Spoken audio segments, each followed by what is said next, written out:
Welcome back sa ating YouTube channel mga ka-onliners. Ngayong araw, pwede na tayong magbayad via GCash sa ating mga motor kapag ito ay nag-due date na.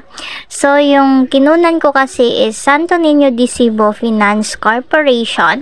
So, meron silang napakagandang service na pwedeng magbayad through GCash. So, ngayon, punta tayo dito sa GCash. Click natin ang bills. Ayan.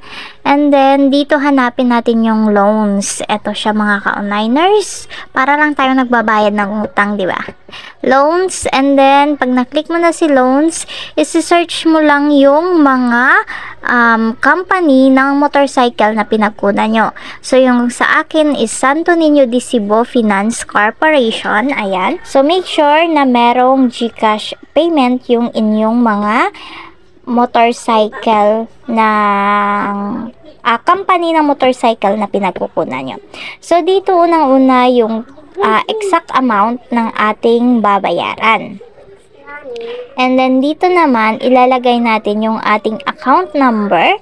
So, yung account number ko kasi is tinanong ko muna doon sa aming branch office sa Santo Niño de Cebu Finance. Ito yung Skygo dito sa aming lugar. Skygo yung nakalagay. Pero, under siya ni Santo Niño de Cebu Finance Branch. Ayan, and then, binigay naman nila sa akin yung 7-digit na account number ko. And then, nung nalagay ko na yung account number, syempre yung ating pangalan. And then, sa susunod ng pangalan, ilalagay mo kung saang lugar ka. So, sa Surala ako, kaya nilagay ko Surala. Name, and then lugar.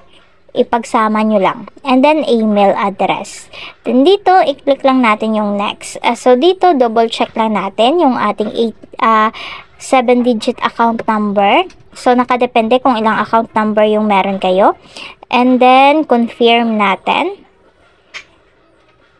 After na ma-confirm, ayan, wala siyang service charge, okay?